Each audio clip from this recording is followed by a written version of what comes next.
Whenever you're ready. I call this meeting to order. Please rise for the Pledge of Allegiance. Pledge allegiance to the flag of the United States of America, to the republic which stands one nation under God, indivisible, with liberty and justice for all.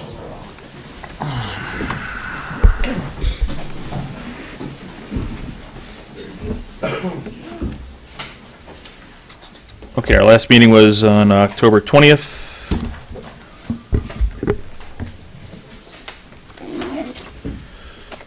All right, so at the our previous meeting, October 20th, we had a presentation from Wingdale Solar. And we had a motion to declare the planning board as lead agency, which we approved. And then we had new business for the Danko subdivision. Excuse me. And then we had a resolution recommending the release of the performance guarantee for Sherman Hill Road 2 family, and resolution recommending the release of the performance guarantee of LWF LLC Farm Pond. Both those passed. And then we adjourned the meeting. Need a motion to accept the minutes. Motion made by So moved. Member Palmer, seconded by Member Rahman. Discussion? Seeing no discussion, all those in favor say aye. Aye. Aye. Any opposed say no. Okay, that motion passes 6-0 with one absence. Ryan, excuse me, who motioned? It was Member Palmer, seconded by Member Rahman. Okay, next, under new business, 207 Dual Hollow Road, channel stabilization. Come podium. Good evening, Evan Pendleton with Insight Engineering, Surveying Landscape Architecture.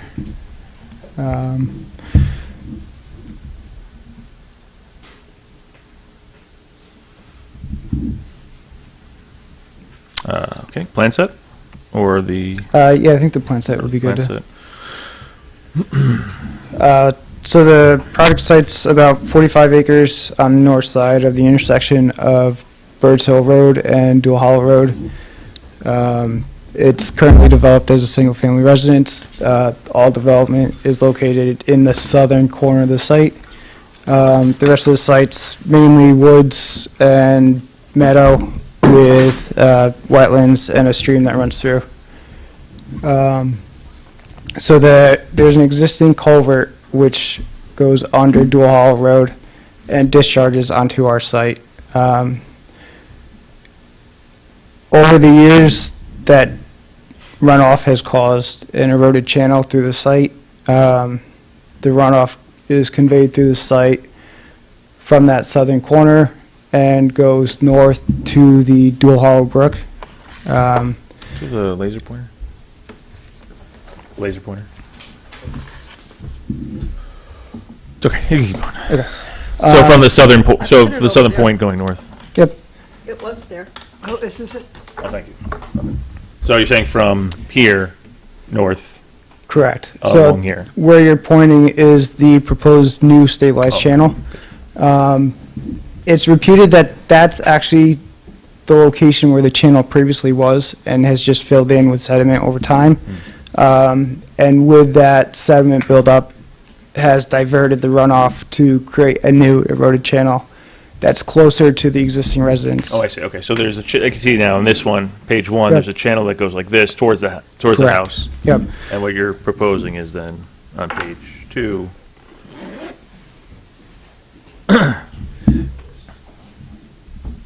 Okay, so rather than going over there, for it to go like that. Correct. Got it. Yep. Just a new, larger, stabilized channel that's got a constant grade and pitch to it. And also is further away from the house. During larger storm events, they've had issues with flooding of their lawn area. And also, when there was a previous rehabilitation project on that existing eroded channel a few years back. When they had tried to restabilize that channel, they excavated and placed all the fill on the upstream side of the channel. so on the house side.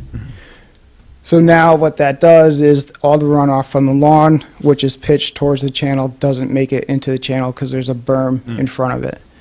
So we would regrade, that's what all those PTD with the arrows are, is just to pitch to drain, regrade the lawn, and allow it to sheet flow into the new stabilized channel. Okay. So obviously, we received the memos. There's a couple of things we would want to address tonight, or just discuss in the memos. We'd look for a waiver of doing a full property survey. And then also look for a waiver of doing a full EAF. We consider this project to be an environmental enhancement project because we're getting rid of a channel that's eroded and causing further sediment deposit into the downstream wetland, and creating a new stabilized channel. And then if the board would like, we'd also like to schedule a site walk.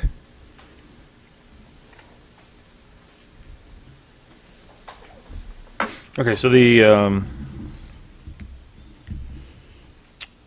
property's 45.15 acres, which includes this acreage on the southeastern part. Okay. What's the proposed area of disturbance? I think 0.9 acres. 0.9? Yep. Okay.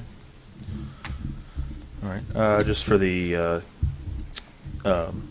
public's edification, this is in the southeast corner of the town of Dover. So that's the town of Dover, town of Pauling line there, and then that's obviously the state line. So, and that's a different property. And there we go.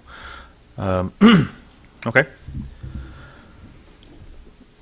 I don't have any other questions at this time. We'll go through the members of the board, and then we'll go through the consultants. So, Member Sador, comments, questions? Okay. Member Palmer? I have nothing. Member Williams? Okay. Member Roman? No. Member Villano? No. Okay. Seeing this is, I guess, primarily, I'd say an engineering project, let's start with our engineer, and then we'll work our way through the rest of our consultants. Okay, we need the exact boundary of the wetland. Yep. So, or you need to do a J. Yeah, we're going to start the JD process with the DEC. Okay, so either through this 90 days or through the consulting.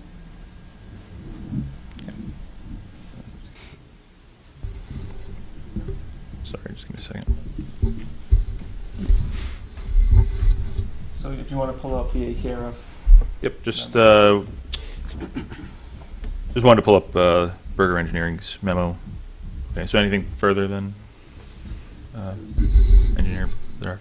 Not a work that they need to, that was the work they needed to do. Okay, thank you. How do you feel about the request to waive the survey? We're okay with that because it's so far inside the property that, because you use tax maps, which are not accurate. Yep. But you're so far inside the property that you're outside the inaccuracy. That makes sense. Sure. Okay.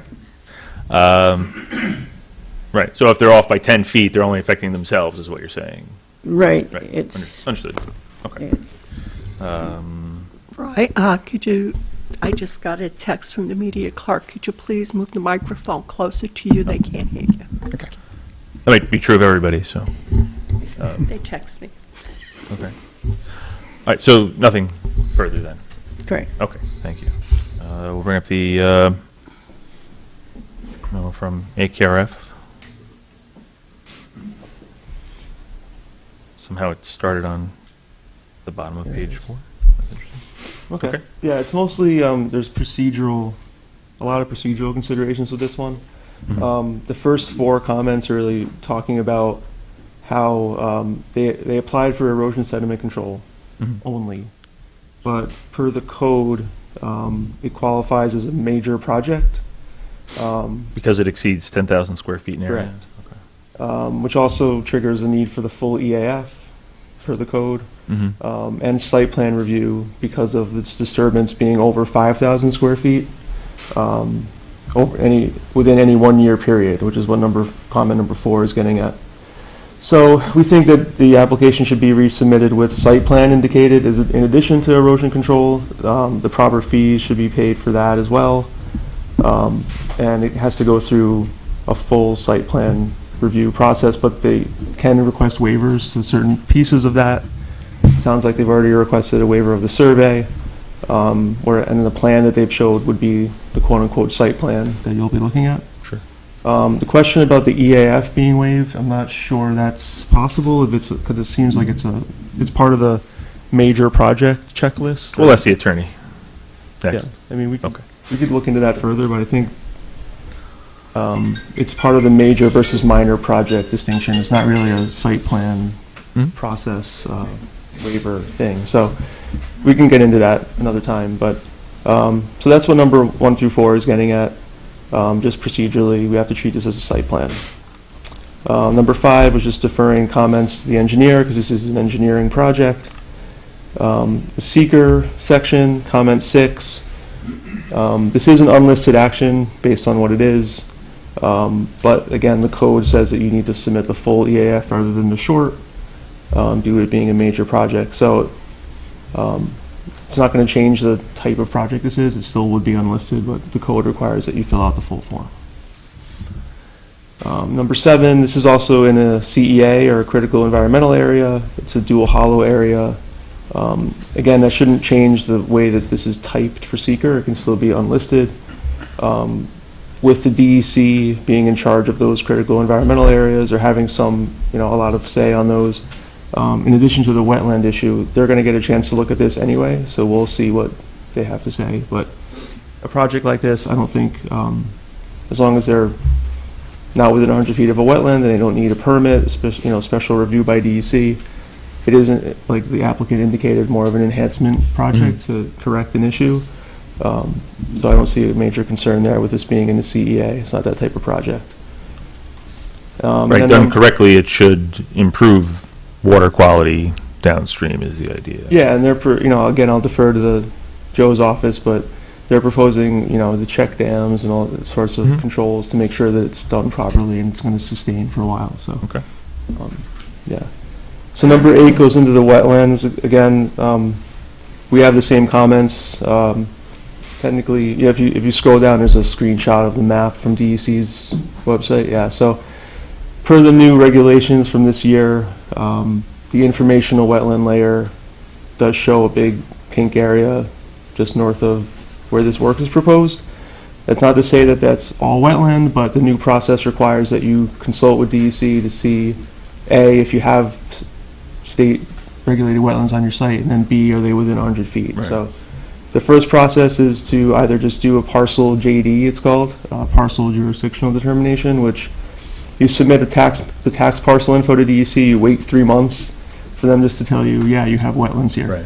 The other option is you can go out and delineate with a professional the wetland area and submit that to DEC as part of the same process, but you have a delineation that they can look at, and they can come out and meet you on site, and they can verify if things are happening within 100 feet or not. Right. So I think it sounds like you're going to do the consultant version of that, or you're going to just first see if they're regulated. Either one is, it's up to you. Yeah, we'll look into it and let you know. Okay. And you can even see on this image that the current, line that the water takes. Yep. And so you're not proposing any disturbance in what would be this pink blobish area? It's close. It's hard to say. It's close, yeah. Close, okay. And that's informational. It's not exact. Sure, But right. Their It's- disturbance area goes pretty, up that way, Mhm. west of the house. Mhm. So the question is it within 100 feet of a state-regulated wetland or not? So presuming the line of that pinkish blob is correct, we're saying within 100 feet of that close, line. yeah. We're not saying that line, we're saying within 100 feet of that line. Yes, they would require a permitting process. So, you're going within 100 feet of that line. Yeah, the way Okay. it's drawn on there, yeah. Okay. But it's likely that is not accurate. Yeah, sure, I'm just, Yep. okay. So it's, like you said, it's possible. Yeah. Okay. Since it's so close, we want DEC to look at this. Yeah. So Yep. that's the and the law requires it anyway. So, Okay. and then number 9 is just another flag from the EAF mapper and the same website where the wetlands are shown. This is an Indiana bat potential area, so what we usually do about that is if there's tree felling required, it's done in the proper window. Client Hibernation proposing season. tree felling? And if that's, it There wasn't may clear. be some. Maybe. Okay. So that's a note on the site plan that tree clearing can't take place unless it's within the winter hibernation period. Yeah. And since we're going through a site plan, that can be a condition if we get there. Mhm. Referrals, number 10. This does require the county referral. It's within 500 feet of a farm operation within an ag district. So it has to go to the county per GML 239M. Since it's a site plan, in addition to ESC, we should wait to get that revised application, I think, before we send that referral to the county, so they know what the town is actually looking at. Mhm. If we send them what we have now, they're just gonna say, oh, erosion control, we don't have anything to say. Right. They won't have But the that's right not the full information. picture. Sure. So we'll get that back, and then we can do that referral. A referral to the town highway department too, just because the culvert goes under a town road currently, and there's proposing some work up against the road. Might want to see what they have to say about the project, so that referral can happen. Mhm. And then the DEC referral as part of a seeker coordinated review is recommended as well. So for tonight, we just had recommendations to discuss these comments, applicability of site plan review, and the wetland issues. Defer the referral to the county. You might want to do the referral to the highway super now, because there's enough information to do that, I think. And we can defer the seeker circulation until we have the Part 1 full form, which is required. And if there's a site visit that seems interested to the folks on the board, we can schedule that too. Okay. Thank you, Planner Werner. Attorney Polidoro? Hi. So, Mr. Warner's comments were very comprehensive. I don't have too much to add, except that I don't think it's appropriate to waive the EAF. In this case, it's sort of like an application. Mhm. So it's just part of the application materials. Right. There might be certain information requested in the plans that you might not be able to provide, but I think you do have to provide the form itself with as Okay. much information as you can. There'll be a lot of NA. Well, that's Stuff. what we kind of figures. I don't know if you'd get really any more information, No, but might as well follow the code. Yeah, but the code Yeah. requires it, though. Mhm. Okay. And then I think for the most part, it's too early to take any of these steps until we have the site plan application and you have your response on the wetlands. okay. All right. All right, we could schedule a site walk. Yes. I believe Engineer Berger's memo discussed the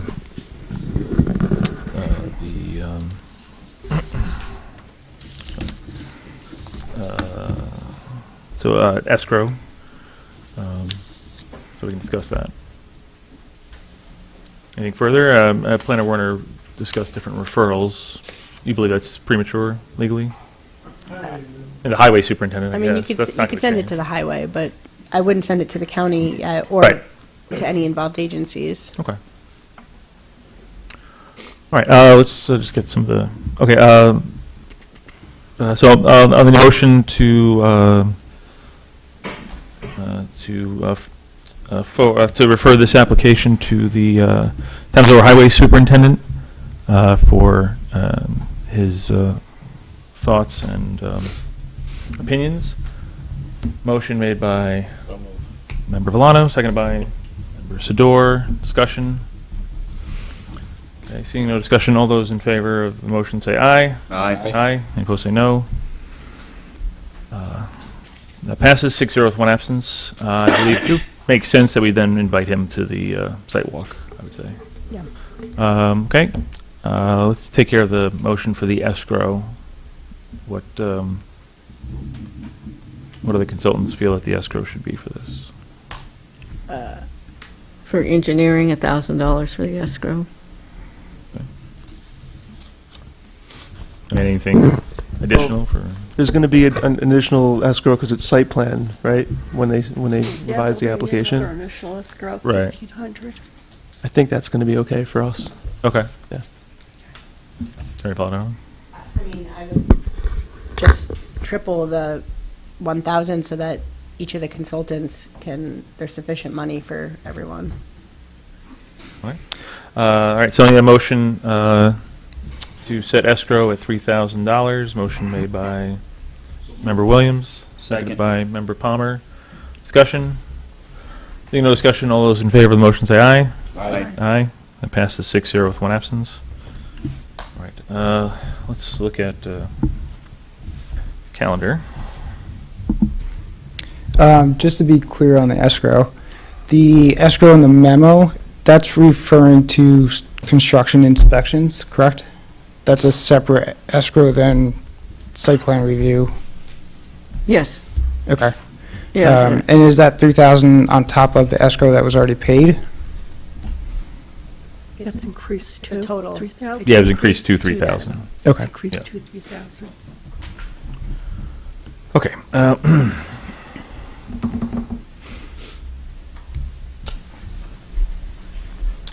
Do you or your client have any dates you want to throw out, and then we'll see what works? Whatever works for the board. Okay. Sounds good.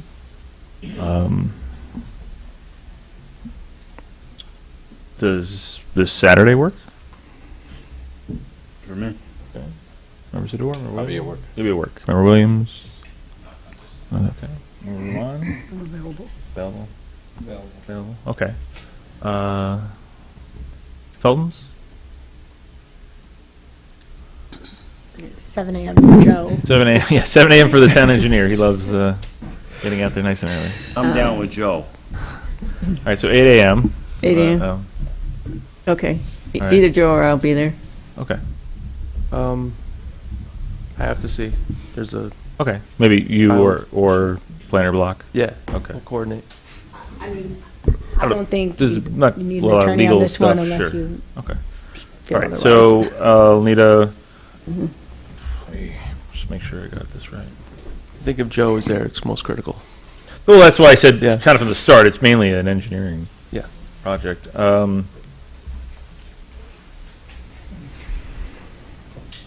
All right, so I need a motion to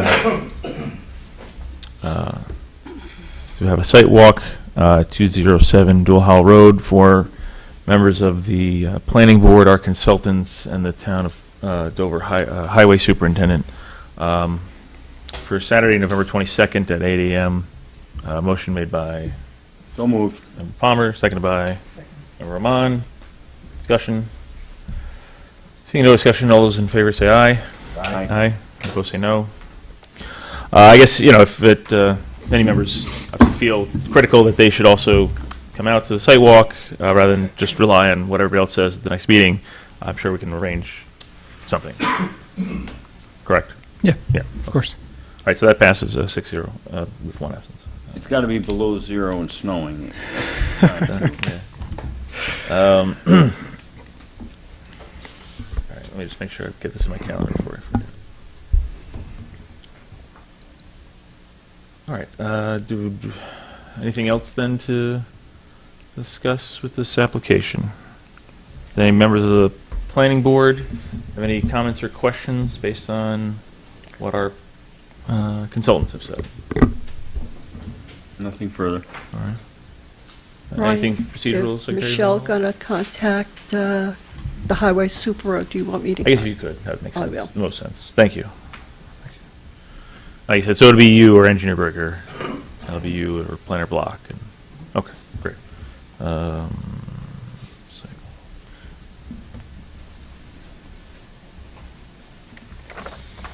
Okay. Was there anything further this evening? No, we're all set. Thank you. All right, thank you. Have a good night.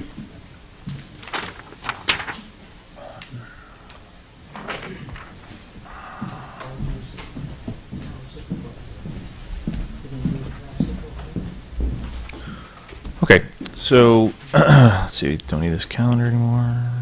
Don't need this. Don't need that. I need that. I guess I'll go to.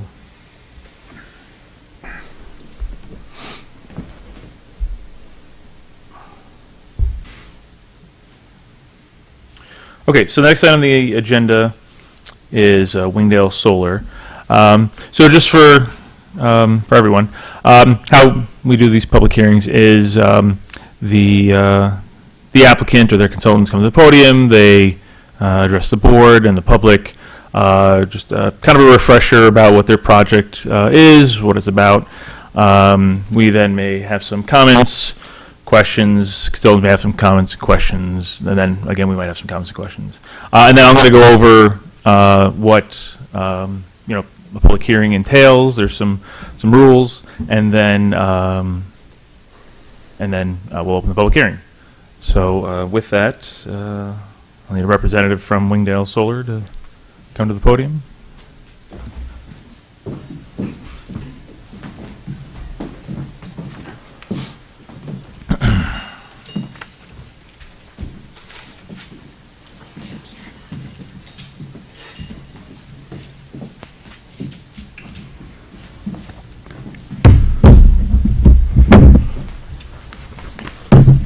Evening.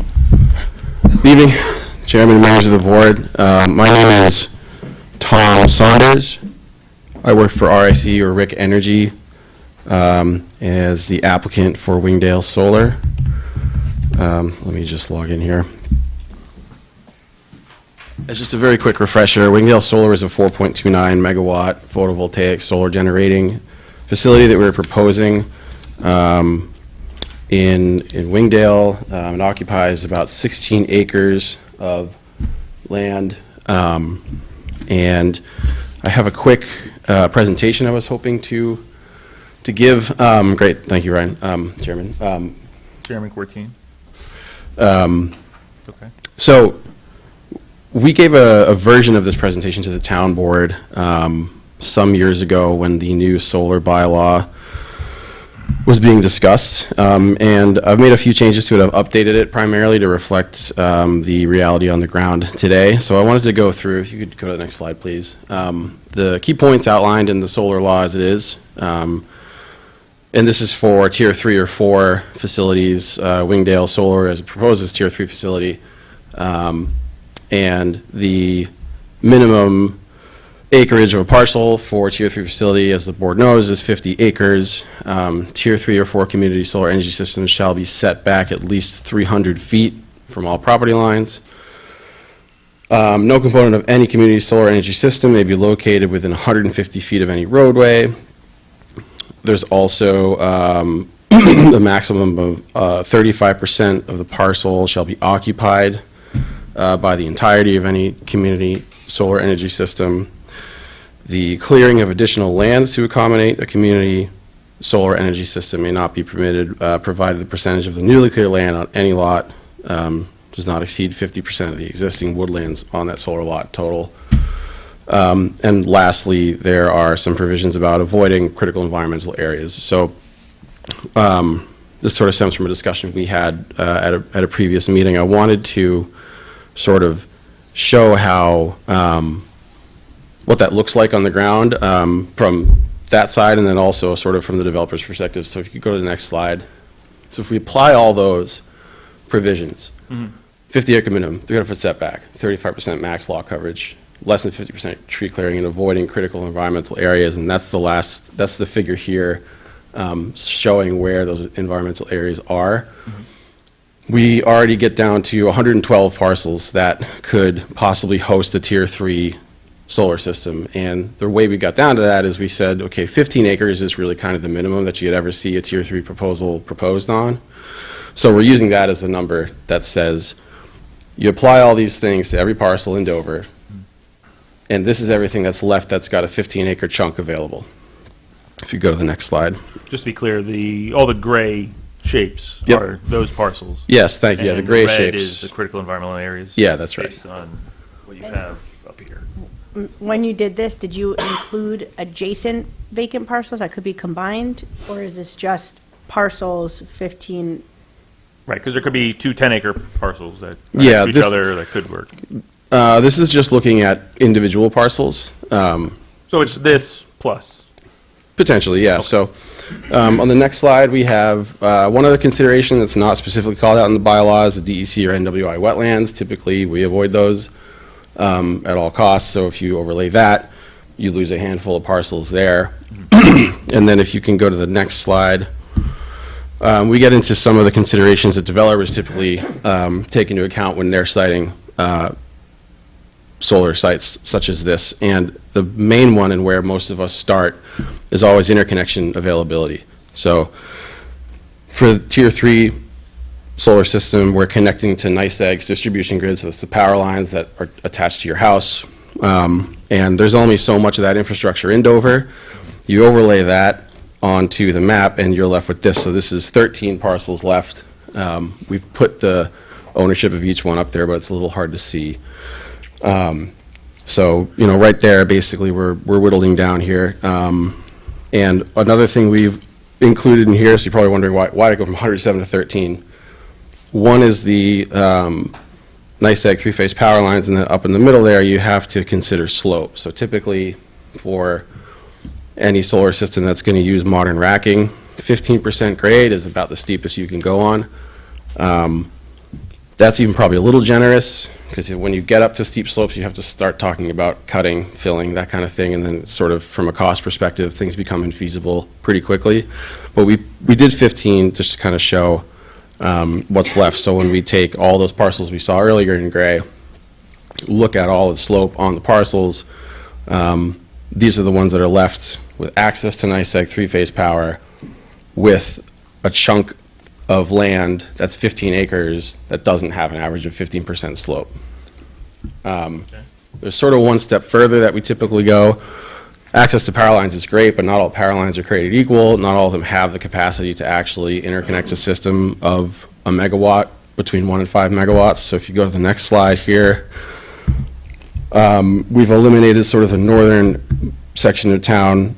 As it sits right now, there's no capacity on those lines. You can look at the NYSEG's hosting capacity map. That portion on that map is lit up red, which basically means the power lines are there, but there's no additional capacity for injection of power at them. So we typically wouldn't site there. At this scale, like if someone wanted to do solar on their rooftop, That's right, yeah. Typically, if you have a residential system, that's like, we're talking about like maybe the 5,000 kilowatt range at the top end. So usually you're okay with that.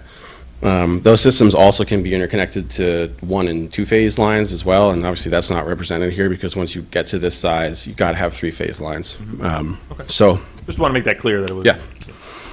Yeah, and then further considerations other than hosting capacity is ownership. There was a parcel up on the previous slide that's owned by the town of Dover. We're usually not going to site on a parcel like that, so we take that out. And then, you know, what's the current land use of the remaining parcels? Off the top of my head, I do not know, but you know, one of them is a mining company that we did reach out to previously, and they had no interest. So the ownership and the current use comes into play. If you go to the next slide, please. This is where we put the slope map back in. So everything in red is over 20. I think everyone here knows Dover is a hilly place. So when we zoom in on these parcels that are left and we look at the slope that's there, from our perspective, none of these parcels would be suitable because they're all broken up with these pretty dramatic slopes. The shapes are very irregular. So none of these parcels would likely be candidates for a Tier 3 system if we were proposing it, or if any other developer in the country were looking for a project in this area. So I wanted to just show that and sort of, you know, illustrate that, one, it's unlikely that you'll ever see a Tier 3 proposal again as the current law is written. Tier 4 proposal, which is, I think, you know, off the top of my head, I don't know the language exactly, but you're getting at sort of a grid scale, we call it sometimes, like transmission interconnected project. As the law is written, there could never be one of those projects cited in this town because of all the considerations above the slope and the access to interconnections. So Just wanted to sort of walk through that because I know there were some questions on that. The next part is I wanted to just walk through a few key figures from our visual impact analysis that we submitted originally back in, I believe, July, because we want to talk about the visual impacts and the view sheds related to the project specifically. So, enough of the generalities. If you can go to the next slide, please. So these are, and we have these up here on the poster board as well. This is part of what we do for every project we propose. We take lines of sight from various locations and analyze, both the topography and the vegetation that's present. So as you can see, in this particular one, there's from State Route 22, there's no view because of the topography predominantly, but also the vegetation. And from the east side as well, there's quite a bit of vegetation in there as well. You can skip to the next slide. Go to another view shed, which is slightly further down. Again, looking at the topography and the existing trees, based on the line of sight analysis, the solar panels shouldn't be visible from either the west or the east. Even after the minor clearing we're proposing on the site to make room for this system, there's one more slide if you want to go to the north-south view shed as well. So particularly down from the school to the south, given the topography, there's no chance that they would ever have a line of sight to this from down there. One thing I do want to point out is in the discussions that we've been having, in the northeastern parts of this project, which is where we're closest to residences, obviously, I think we've said it before, but we want to make sure we state for the record publicly, we intend to leave the vegetation that exists there, and from our survey work that we've done, that vegetation seems to be quite thick and quite adequate for effective visual screening. However, the leaves are off now, so we're happy to get out there, make sure that there's no view shed when the leaves are off, and if there are, we're happy to discuss additional screening. And in the next submission we give this board, we will include additional screening on those in those areas to make sure that there's no view shed to the system. So that's kind of all I have for the presentation part. Just kind of in general, we've talked a bit about the impact on community character. As the board is well aware, taking into account any special permit, the considerations that are taken into account are the scale of the proposed project, the possible impact of the proposed project on a functioning nearby farm operation, the tradition of freedom of land use, where such use does not interfere with or diminish the value of adjoining property. And then furthermore, there's environmental, and of course, there's the list of the major project considerations specifically, which you're all aware of, and it's in the bylaw. And then from the environmental performance standards, a solar project of this size and scope doesn't emit light, doesn't emit smoke, dust, electromagnetic interference, fire hazards, liquids, solid wastes. We kind of hit all those marks, and there's no impact on traffic. And there's so, for those reasons, we feel as though the system as proposed, with how well it is screened naturally and our commitment to augmenting that screening, fits these criteria well. So with that, I will hand it over to, I forgot to do introductions, I'm sorry, Kristen Pratt, who works for Young Summer. She's our attorney on the project. And real quick before she comes up, we have Brendan Duffy, who's our environmental permitting specialist with us, and Kate Spiridowis, who's our engineer on the project. So I'll pass it over to Kristen now. Thank you. Thank you. Hi, everyone. I'm Kristen Pratt from Young Summer. I'm just here today to just talk a little bit more, just to build a little bit on what Tom mentioned about the special use permit, and also an issue that I know has probably been at the top of everyone's mind, which is this is the first solar project you've seen post-2024 amendments to the town zoning law. So I just wanted to sort of talk about the fact that we also need some area variances for this as well. I recognize that's a ZBA issue, but still it's one project, and so I'm sure that's something that you're interested in hearing about. So just to start out, I know that probably the question that everyone has is, why should we approve this project given that we amended the zoning law, we have these substantial setbacks? What is it that we should be looking for? And those are all very fair questions. And of course, anytime you are granting variances, you're granting something that's outside the scope of what you have in your existing law.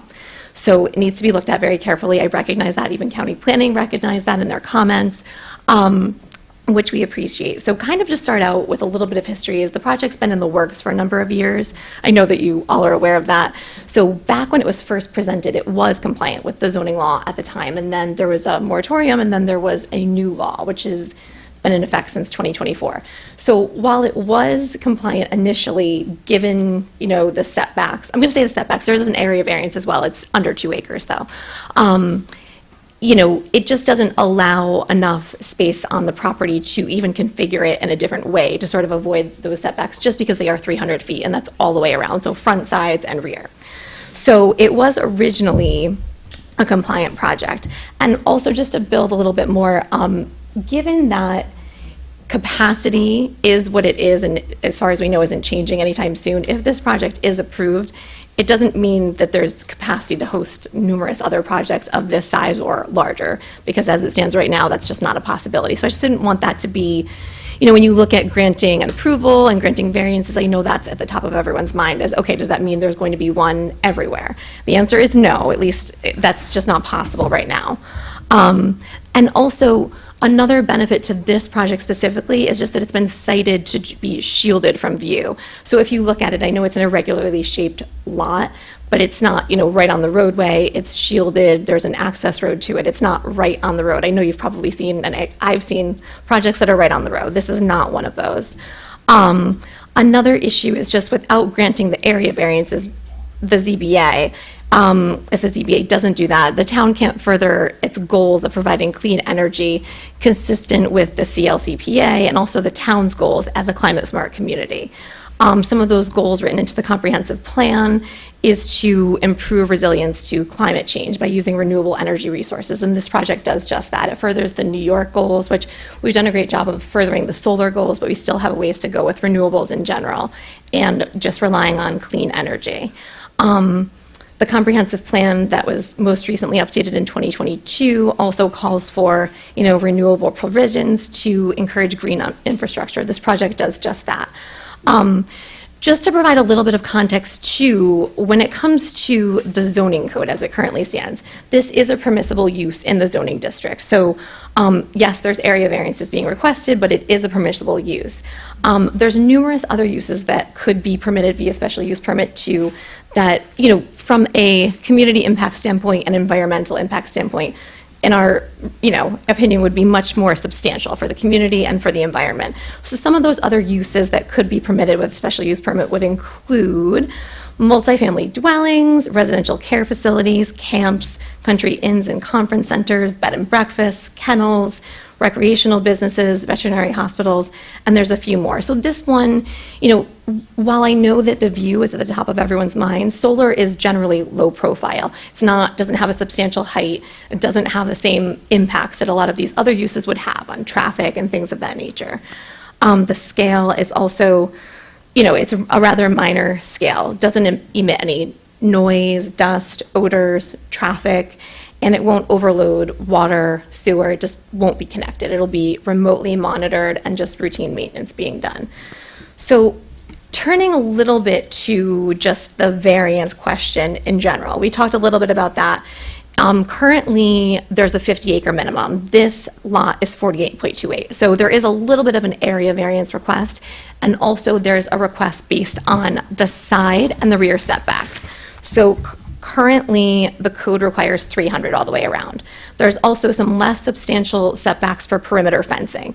So those go, almost hand in hand, because the project will be situated, then there will be some perimeter fencing. So there's a setback from the system as well as the fencing. And just given the shape of the parcel, the size of the parcel, it would present really significant challenges to being a economical project if the 300-foot setback were, followed on the parcel. It's over 300 feet from the nearest residence, and also we already went over some of the kind of the highlights from the visual impact analyses that have been completed. There's been 2 versions of that have been submitted. And just turning a little bit to the public utility standard, because I know that we submitted a narrative to the ZBA that kind of did a brief overview of, what is this standard? Why does it apply? And I know there was a letter that came in. I mean, I'll go over it briefly. We didn't put in another letter in response. I didn't want to keep doing, paper back and forth, but I'm happy to answer any questions that there are on that. But essentially, what we are relying on is in New York State town law, as well as the town of Dover zoning code, there's a standard procedure for granting use variances and area variances. So the use variance luckily is not at issue here because this is a permissible use. But there is the same standard that applies when you're looking at a utility or an essential service. And what that standard is that the application is required to render safe and adequate service, and that there are compelling reasons, economic or otherwise, for granting the variance. So that is called the Rosenberg standard or the public utility standard. And it got its name from a 1993 case. That was not the first case. The first case actually came from 1978, and that was the Con Ed case. Con Ed wanted to build a cooling tower, the use was prohibited, and the height was prohibited. So they needed a use variance as well as an area variance. So what the court said in that case was, given that we need to encourage public utility use, and we need to ensure that the use can happen without being overly restrictive, is we're going to still say you need a variance, but it's not the same stringent variance that you'll need for a use variance or an area variance. And then that was followed again by the Court of Appeals for a second time in the Rosenberg decision. So since Con Ed and since Rosenberg, this standard has been applied to solar, wind, telecommunications, and then your standard rate-back utilities. So, I know there's also been a little bit of back and forth on this topic, but I can tell you that I've done this for a long time. I have a lot of municipal clients, and I always advise on the Rosenberg standard. So it's not something that I'm just arguing it's nothing new, and it's nothing that I feel uncomfortable about at all. And there are no cases saying that it should not apply. And in fact, the Freepoint decision is from the third department, and that was just decided in December of 2024.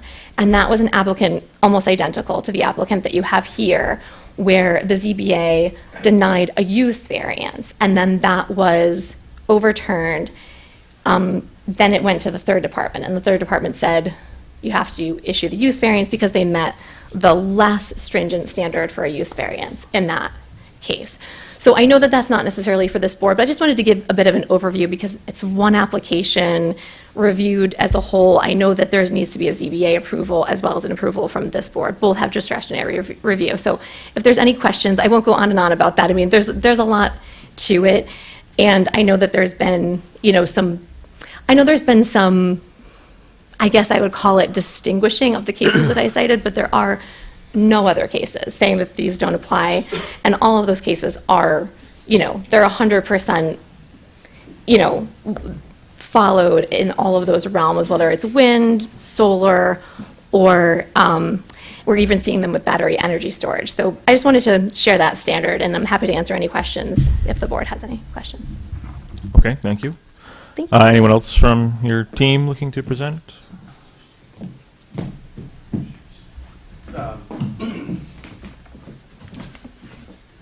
No, thank you. Okay.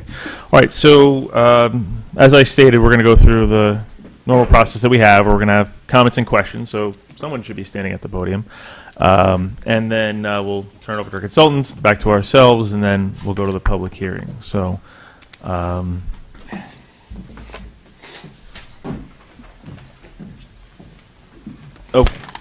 so just because, there's quite a few people here who this might be the first time that they are witnessing the planning board meeting with regard to this project. I just want to go through a few things that you know the answer to, and I know the answer to, and everybody in the planning board knows the answer to, but Sure. just to make it clear to the public. So you need to have a minimum of 50 acres. Correct. Do you have a minimum of 50 acres? We do not. The setbacks are 300 feet in the local law. That can be reduced by the planning board by 25% or 225 feet. Are you meeting those setbacks at 225 feet? In some dimensions, yes. Off the top of my head, I believe 2 of the setback lot lines meet that, and 5 do not. Okay. All right. 4 do not, sorry. All right. So as it stands right now, this planning board cannot approve your project, yes or no? Yes. Okay, we cannot. Okay, thank you. So, just want that to be clear that the purpose of tonight is not about approving the project or really even moving further on the project itself.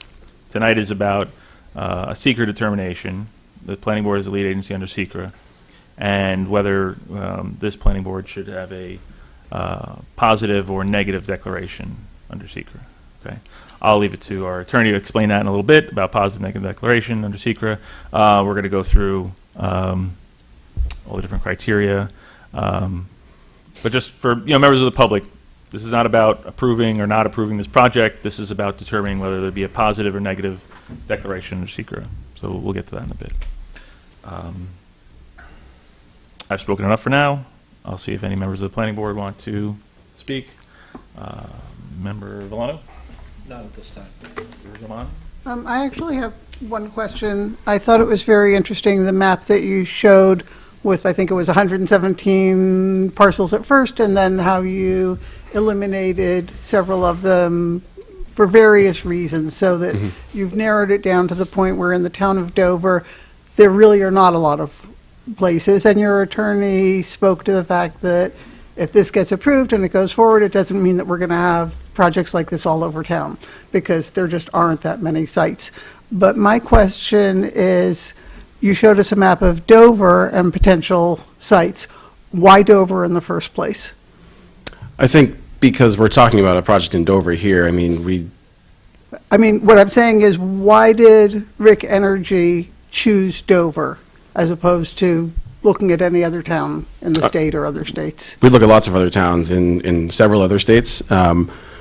We chose this project because we did an analysis like that, and the way the bylaw was written at the time, we identified a site that was compliant and could host an energy project. And then when we got a response back from the utility, they said, yes, you have capacity to interconnect that project. And, like as Kristen said, it's necessary to provide, safe and reliable service. So you've done similar analysis in other municipalities, and you felt that Dover was the best one for you to start with here, or I can't this is say one of that multiple? Yeah, I can't speak to other specific municipalities we've done similar analyses in, but we cite solar projects just like this all over New York State.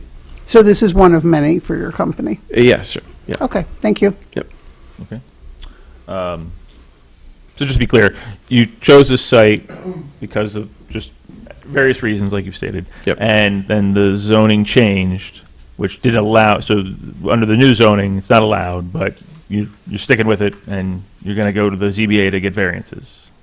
Correct. I think we chose the project, again, like as you said, under the previous zoning bylaw, and it was compliant. And then under the current zoning bylaw, it's allowed use. However, the setbacks have changed dramatically. When the law changed, we had an application before the town active, I believe. We had submitted an application prior to the bylaw changing, and that application came with that CESIR, that Coordinated Energy Electrical System Interconnection Review from the utility that we have to stick with. Right. Because we've signed that agreement with the You utility. submitted an application, and then you pause your application once you realize that the town of Dover was pursuing solar zoning law. We did pause, yes. Yeah. Okay. And then the town board implemented that zoning law, and you said, okay, well, we're going to still try and move forward. We're going to have to get variances because we're not in compliance. Correct. Okay. Thank you. Just wanted to clarify. Yep. And just, I guess, just furthering on Member Ramon's question. So this is one of 10, 20, 100. I'm just trying to get we're trying to get a sense of the scope How many of. in New York? Yeah. I mean, I can't speak to New York, but I know that I have over 30 that I've been working on. And 30 through Rick. Yes, Okay, exactly. gotcha. And some are not in the works yet, Mhm. so kind of a preliminary Okay. review. And I know that we don't have all of them in New York.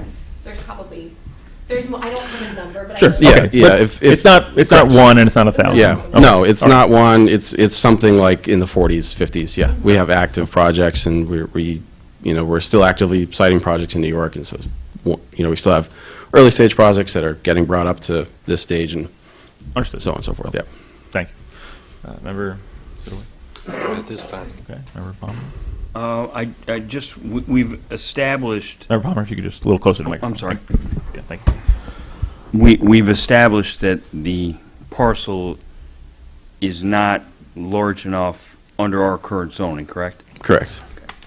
I'm going to give you a football analogy.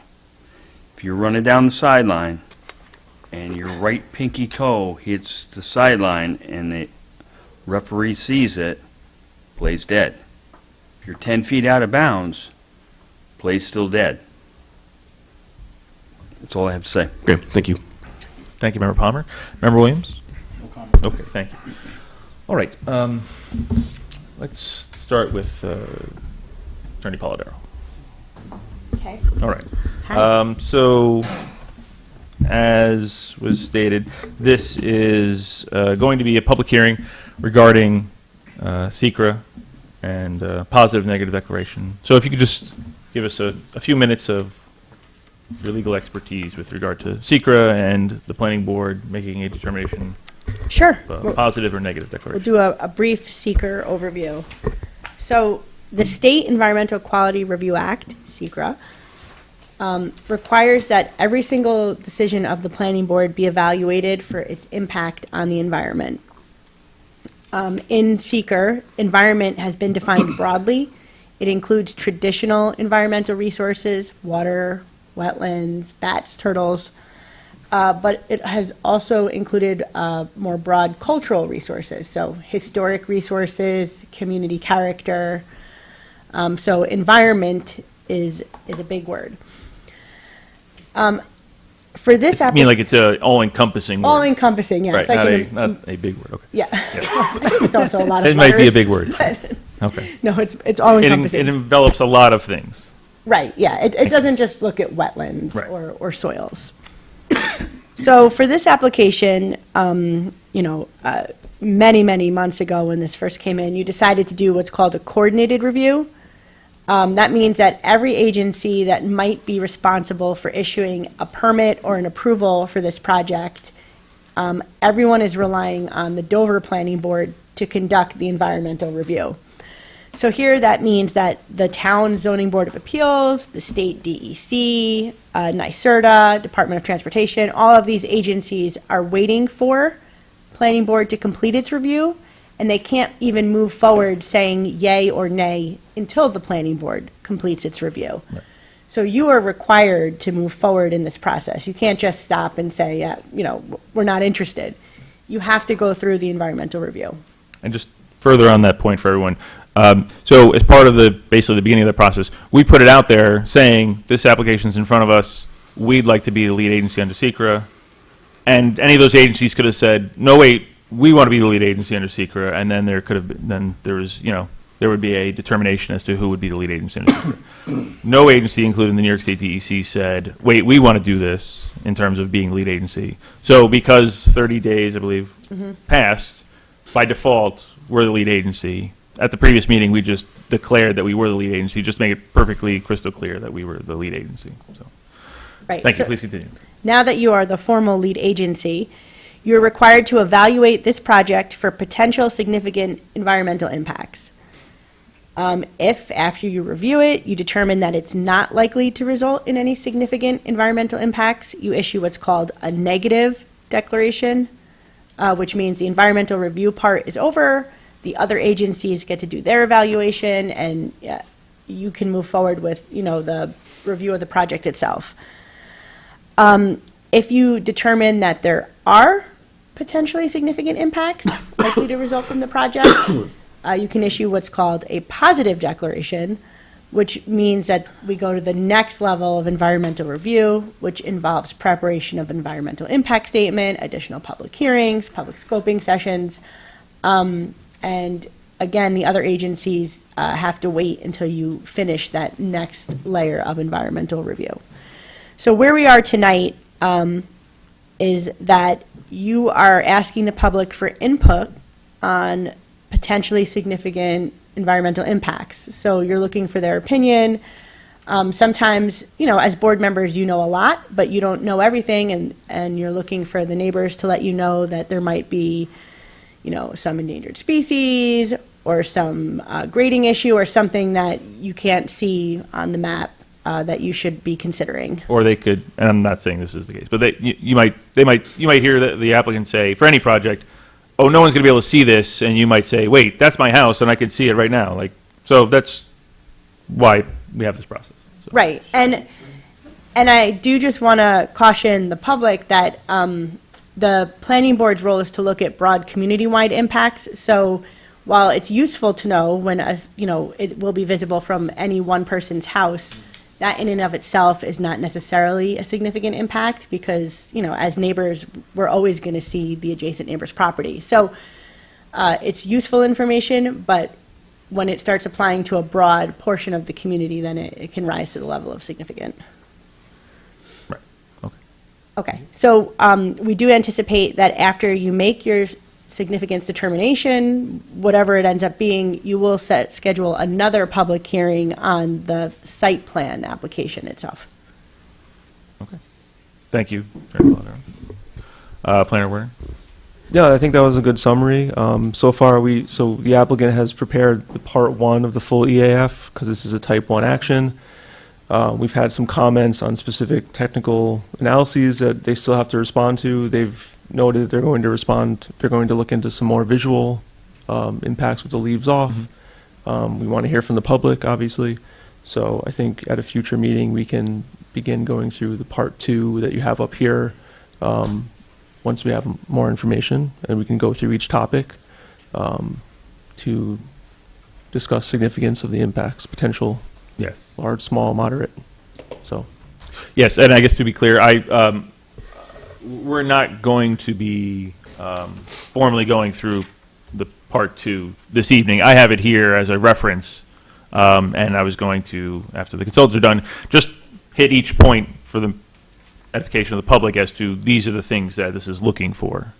Yep. But we're not going to be yeah, I think pursuing as that this the evening. attorney said, and as you said, Chairman, earlier, because you're the lead agency and you have to issue an environmental finding on this before any other involved agency, including the ZBA, can act, you're using this public hearing as a way to look at the seeker process. So, Yeah.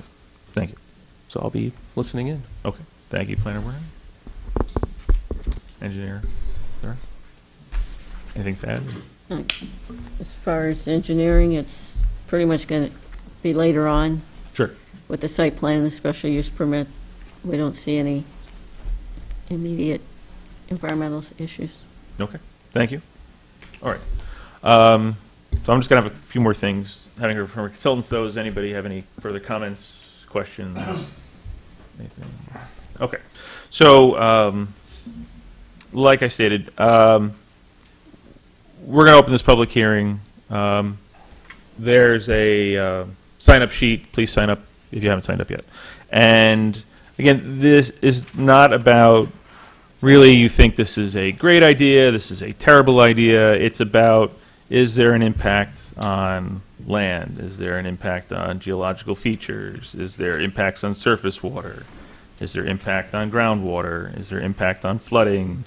Impact on air? Impact on plants and animals? Impact on agricultural resources?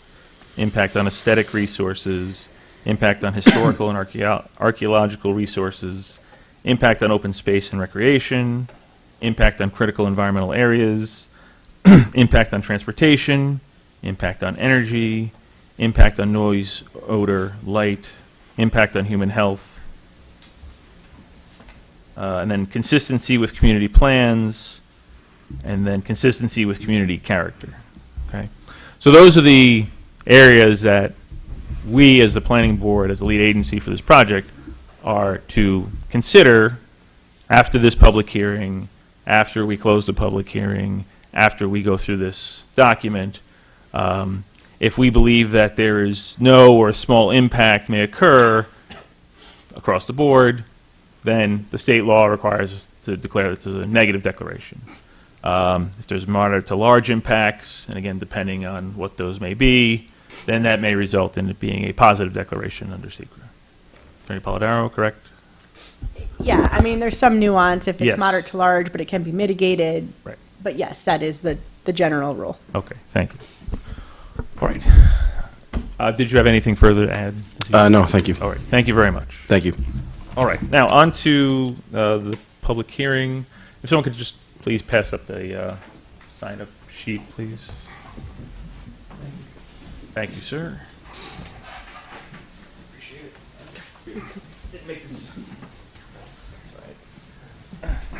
I blame the person who designed this bench, but that's me. I designed this bench, so it was to protect the judge from ruffians, I guess. All right. So there are some rules to a public hearing in the town of Dover.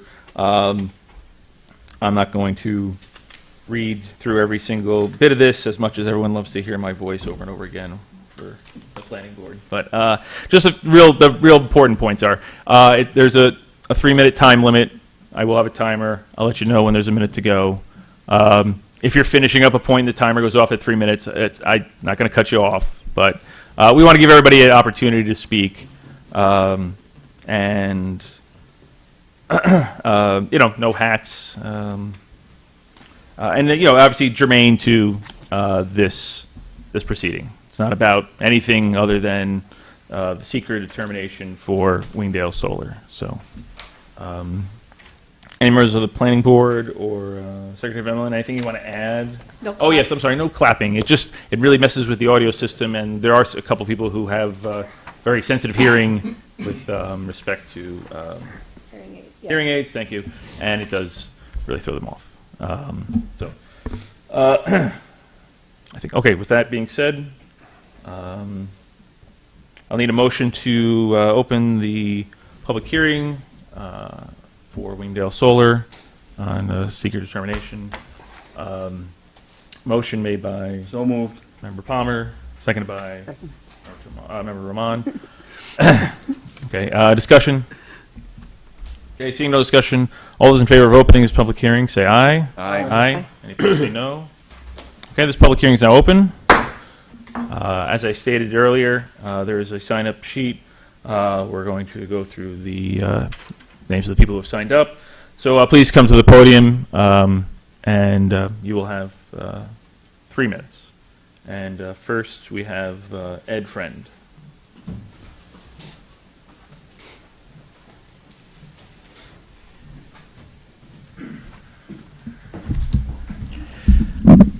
Hi, my name is Ed Friend. I live at 123 Robin Lane in Dover Plains. In my recent journey running for town board, there were 2 things that stood out amongst the people that I had conversations with. One we're not going to discuss because it's not, but we all know it's a supermarket. Number 2, what's relevant to this discussion is that the people of this town want to maintain the character of this town. I got that a lot. I heard that a lot in my talking to people. And but they also realize that we need to grow, and we need jobs in this town. That's a thing that's not really, other than the construction. Once the construction's done, there's no jobs associated with this project. I think that the town did an excellent job in making this law. They took the time, made the moratorium, and so they could come up with a zoning plan for power infrastructure, utilities, that would protect and advance the quality of life of the residents and protect the natural assets of our town. Now, one thing that gets me here is it just seems that the way the law is written, that they are asking for a lot. It's, I think it's 7 zoning variations, and the problem is that I think that going forward, what does this mean to the town? I mean, we're not talking about necessarily public utility projects. Anybody could come in here if they get this, if they get all the variations they want and say, hey, you did it for these guys, you got to do it for us. And it kind of ties your hands up a little bit, I would guess. By the way, I am very much in favor of renewable energy. If I could have a solar panel on my house, I would have one, but unfortunately, my lease says no, so. Yeah. But I just think that the town did come up with a good law to deal with the things that can be built here and can't be built here, and the reasons. And I just like to think that that law meets the needs of both the energy companies and the residents of Dover, because we got to remember, the people of Dover need to have a say in this. I'd like to thank everybody for coming out tonight, too. Thank you. All right, thank you. Next, we have John Dorchek. Dorchek.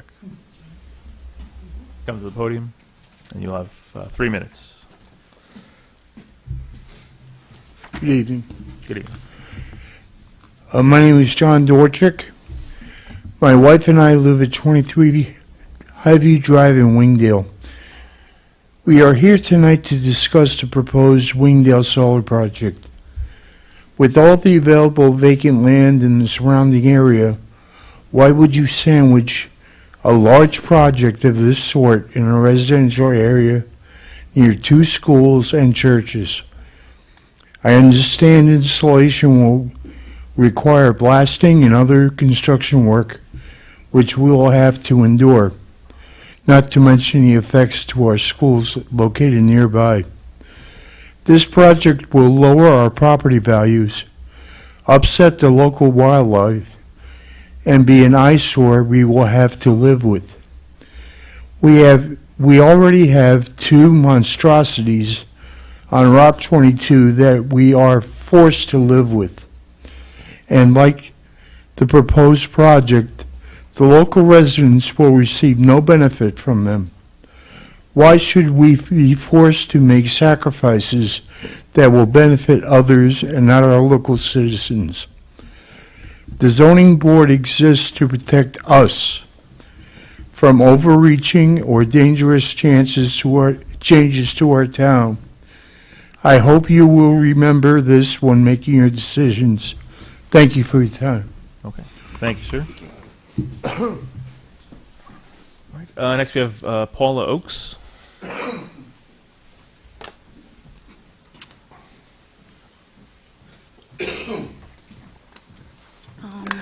Hi. Good evening, members of the board and neighbors. I stand before you today not against renewable energy, but against placing an industrial-scale solar farm between our homes and 2 schools. This location is wrong for so many reasons, and approving it would put our children, our community, and our environment at risk. I'm glad that you were able to host this meeting tonight. I did find out a lot of information that I wasn't aware of. I wasn't sure if it was, this was the first I heard of it this past week. I live on Highview Drive, so I had a lot of questions. I thought there was going to be high voltage infrastructure. I didn't know where it was going to be all connected into, if they were going to be running more power lines. So I had a whole slew of things I was going to say about the dangers I thought that would bring to the children of the schools, as well as my neighbors and I. But for that, I think you covered it. You said something about a 3-phase line and being able to have some kind of house hookup, so I wasn't sure how that works. I don't know if I can speak directly and ask that question. No, you can't. But Okay. they're not proposing, sorry. They're So, not are there proposing gonna be they're not tension proposing wires? any new power lines, except Where from the power lines at Route 55 up to into their project. So there would be, though, tension wires then, that we would see those as well from that area? That would be my I'm question. not sure what you mean by tension wire. So the big, huge power lines that run parallel to Cricket Hill all the way down to... No. So these would connect into the power lines along Route 55. Okay, Yeah, that are existing there. okay. I'm So there correct, would be... right? Yes, okay, yes, Okay. yes. So there's not going to be huge new tension wires that are connecting into that? It would be regular No. poles? Okay. So that covers that, but I Okay, go also... ahead. I'm sorry? No, go ahead. There would be no benefits to the residents, which I know my neighbor just covered. The solar farm will not power our homes. It feeds electricity into the grid, not directly to us. Our electric bills will not go down. Utilities set rates based on infrastructure costs, not proximity to generation sites. Meanwhile, we will bear the burden of construction noise, traffic hazards, and potential emergency response costs. Environmental and wildlife disruption, clearing land for panels destroys the habitat for local species. We have lots of deer in our neighborhood, bear, foxes, coyote, woodchucks, birds, pollinators, and the list goes on. Fencing is going to create barriers for wildlife movement, fragmenting ecosystems, so they're not going to be able to carry the path that they normally do. Stormwater runoff and soil erosion could affect school grounds and nearby homes. It's not a green solution when it harms the very environment that we live in. I have concerns about traffic and safety. In other words, when they start building all this, construction's going to bring heavy trucks, equipment through residential roads, all the school zones, increasing accident risk. I don't know, they said that the panels are not going to be high. I wasn't sure if there would be glare from distracting drivers, school bus drivers, creating hazards for parents and buses during drop-off time, because Wingdale Elementary School is right at the top of that hill. Not sure how that affects it. And then just, you know, the neighborhood impact. A large solar arrays, a possible transmission towers, which now you've cleared that up, would permanently change the character of our community. Property values often decline near industrial scale energy projects, reducing family and equity and tax revenue for schools. So, Please finish your point. I'm sorry, so I No, just no, want to no say need to apologize. I support clean energy, but not at the expense of our children's safety, neighborhood integrity, and the community trust. I believe this project offers zero benefit to the residents and introduces unnecessary risks. I urge you to vote no on this proposal and work with us to find safer, smarter alternatives, and plus the fact that it's not the 50 acres that they need. That was an eye-opener. I didn't know about that earlier tonight. So thank you. Thank you. Before we go on to the next person, just I guess want to clarify something. It's proposed to be 4-something megawatts, 5 megawatts, just real quick. Yeah, just off the top of my head. 4.29, correct. 4.29, okay. Yep. So just to give a sense of scale, like if you, so if you have a, you know, a reasonably sized house in the town of Dover and you put solar on your roof, you'll have like 8, 10, 12 kilowatts. This is, you know, obviously a lot bigger. This is in the megawatt range, low, you know, 4.29. The Cricket Valley Energy, you know, natural gas power plant is 1,000 megawatts. So, like, there's just scales here. There's a house, it's scaled up to a field, scaled up to, you know, a natural gas power plant. So just, this is, you know, obviously a lot more than a house, but far less than Cricket Valley Energy. That's why, like, they needed to put in transmission lines. There's no need to put in transmission lines here. So that's, just wanted to, I guess, make a point of clarification for everyone. Thank you. Next, we have Rod Smith.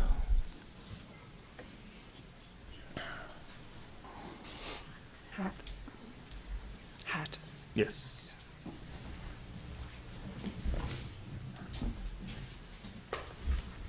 Good evening, Mr. Smith. If you could just Good please evening. remove your hat before beginning. Better? Uh, You like it battery, off? Thank you. Thank What you. would you like? You have 3 minutes. Thank you. Rod Smith, 34 Highview Drive, Wingdale, New York. I have a couple questions. I'm assuming you people asked them how come they wanted, I heard her ask, or somebody asked, how come they wanted to build it here? Well, I checked them online, and it seems like New York State's pretty popular with them. Probably 80% of their projects are there in New York State. They've got one in Georgia. Why do they want to build it here? Is it we have better sun here? Nobody can answer that? Okay. I was going to say a few funny things, but Fine. You have 2 minutes and 12 seconds. I have 3 minutes, Well, you had 3 minutes. and we're going. Okay. I hope they're going to use a lot of fertilizer, because these things seems to go up pretty quick. We got one there just north of or south of the school. Is that the same company? No. Oh, they just like us. We're good here. Okay. Let me see what else. I had something else. Oh, I know. They seem to take our electricity. It is our electricity once it's on our property. How come if we were to lose electricity, do they supply any of that back? I'm not sure how to answer your question. I'm sorry. The energy would feed into the transmission system, just like Goes into the it storage does from batteries someone's and solar stay panels there? on their house, So or once they have it, it's theirs, goes into the energy system. supposedly. Yeah. It doesn't go into a special system. It goes into the energy system for everyone. Yes. Try, okay, let me see. There was one other thing, Have 1 minute. and I'm dumber than a box of rocks, so I forgot them. You're doing great. Luckily, Paul, my neighbor, knows all about me. So I'll leave it at that, All right. and I hope we get good flowers out of these oh, I know what it was. Yes. I talked with the electric company. I was on jury duty with one of the managers from the electric company. Okay. He says solar panels, and I know I read what it said online, that they're all recyclable. But and I can't believe that's true, because he said they weren't bad. Solar panels are bad for our system. So I would assume if you're going to let something like this go, you would have all this investigated one way or the other? That is the purpose of this. Let me just pause this. You have 10 seconds to go. Well, I can't answer. But you do raise a good point that we could ask the applicants that at the sunset of this project, if it's approved, built 30 years from now, 25 years from now, It's whatever, 20 to 40 years. yes, can it be recycled? That's a very valid and interesting question to Well, ask. online it says most of it is recyclable, but it didn't go through everything, so I can't answer you that. Okay. Thank you, Mr. Chairman. Thank you for your time. All right. Next, Haley Harrelson. Don't pick on me. Evening. Hi, Haley Haroldson, 54 Old State Route 22 in Wingdale. You have 3 minutes. I have a bachelor's degree in environmental science. What they proposed, they did their job. They checked everything off. It got to this point. But Dutchess County is the county of land conservancy. And solar panels, while they're green to some extent, are not perfect. And you're cutting down trees and clearing land. And it's a wash at that point. Like, our community is so beautiful. Why would we want to destroy that? So I just ask that you lean heavily on community character, because that's why I bought our house and chose to live here. So, thank you. Okay. Thank you. All right. Next is Frank De Jesus.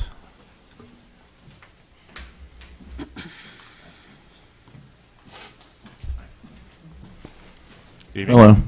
And you have 3 minutes.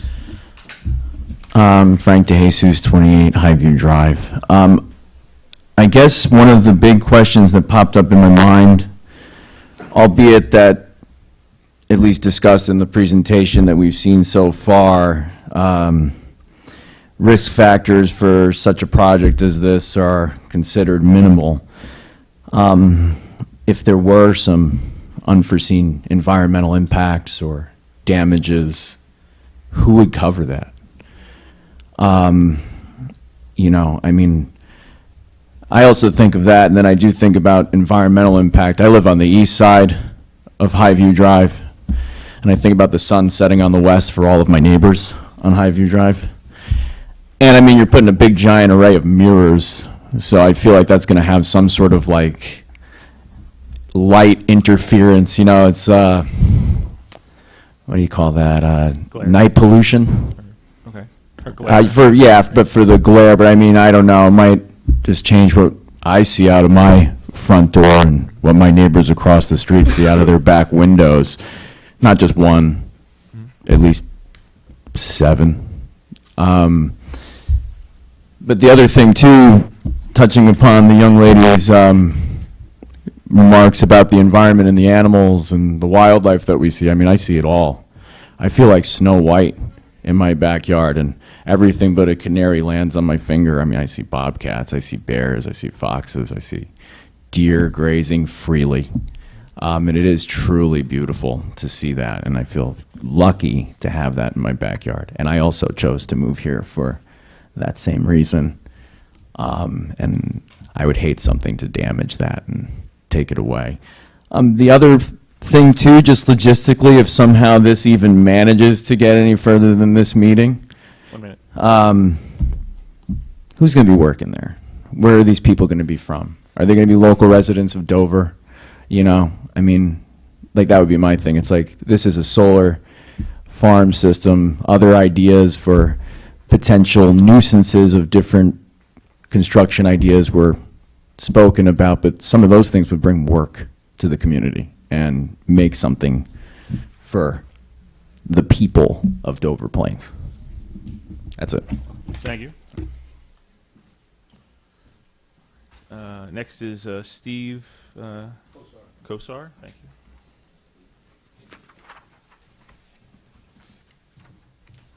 Good evening. Good evening. You have 3 minutes. My name is Steve Kosar. I own a home with my wife, Sue, on 11 Highview Drive, and we've lived there and paid taxes here since the house was built in 1986, and we moved up here because of the character of this town. The location has been stated between the elementary school and the Astor School, and the two neighborhoods. It was stated how Dover is hilly. Well, one of them's called Highview Drive, and the other one's called Hillside Avenue. You're not going to hide this site from all these houses, and there is 6,762 solar panels that are 12 to 15 feet high when they're installed. And there's certainly going to be a visual impact. There's fencing that is going to be seen. I would like to know what the J.H. Ketchum Hose feels about the fire safety, about having all these so close to these residential houses and the schools. There is a noise from this many of these so close to these homes that's going to be heard, I'm sure, in the homes that are near it. There's concern about leaching of chemicals or anything from damaged panels into the aquifer that's there and into the wells that we have. They're going to cut down, I believe it said, at least 380 trees or more. And there are several endangered or near endangered species in this site. They said it's going to decrease property values, which I agree, and I object to this project, and I feel that it is not a site that's suited for something like this to be put into. Thank you. Okay, thank you. Next we have Sue Kosar.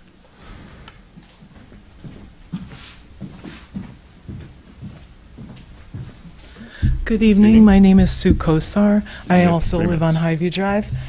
And I just want to summarize, the applicant is constructing a 4.2 megawatt Tier 3 utility scale solar farm on 16.5 acres within a 48.2 acre parcel between the school, our street, Highview Drive, and near the churches, overlooked by Hillside also. The project does have 14 inverters and 2 transformers, which, as you know, have fans, and they do have noise. I counted on the site overlay plan. There's 51 rows of varying sizes. There's 6,762 of these panels. That's quite a large amount. I do see an effect in this environment because it is over principal aquifer. I strongly recommend that the use and site plan be denied on the basis that is completely incompatible with the environment and character of the existing neighborhood, and it does not promote the health, safety, and welfare of the community. Alternative sites may exist in other towns that have substations nearby that are more feasible and suitable for the development of this project, or like our attorney asked about combined parcels. It is in this town's best interest to deny this project and preserve the existing zoning laws. The lot area variance and setbacks are substantial. The zoning laws were established by the town to protect the area. As far as character, the neighborhood is peaceful with scenic views. The project would create an undesirable change to the character of the neighborhood. Cutting 13 acres of trees, including 380 trees with a half-a-foot diameter or larger, is intrusive and disruptive to the landscape and the environment. As far as health, the potential for contamination exists from corrosive metals 1 minute. used in fencing and toxins from panels damaged by wind and weather and degradation over time.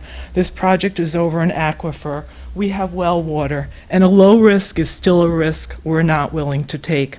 Noise levels of 50 to 65 decibels from fans from the inverters and transformers are an annoyance that is unacceptable. Noise sensitivity varies among individuals, but 65 decibels background noise is annoying. This noise level is expected to be higher during the estimated construction period of a half a year, according to the applicant. As far as safety, I believe there is a fire risk that is completely underestimated by the applicant. Solar fires are difficult to put out, and they spew toxic smoke into the air. We have no fire hydrants. As far as well-being, this project devalues our property. Despite the applicant's claim that the property near solar farms do not lose value, studies exist for rural areas that show a negative impact on homes within a half a mile, depreciating 1.5 to 3.6%. This is not acceptable. This project also has a negative visual impact on the landscape. I request that the planning board deny this application. I encourage the board to consider the local concerns of the residents and to vote against this project. And I will say that I am against this clean energy because is it really clean when creating the panels requires energy and the disposal of non-biodegradable panels in our landfills is anything but clean? Thank you. Thank you. Thank you. All right. Next we have Luden Aiden Durante.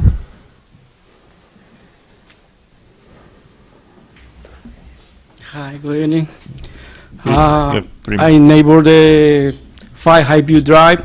My question is, why is construction and the panel and the close and the school, the element is the radiation for the kid? I no accept. Right, because the town moved the school, right? We stay the care for the kid. Thank you. Okay, thank you. Next we have Amanda Lusk Manfolk.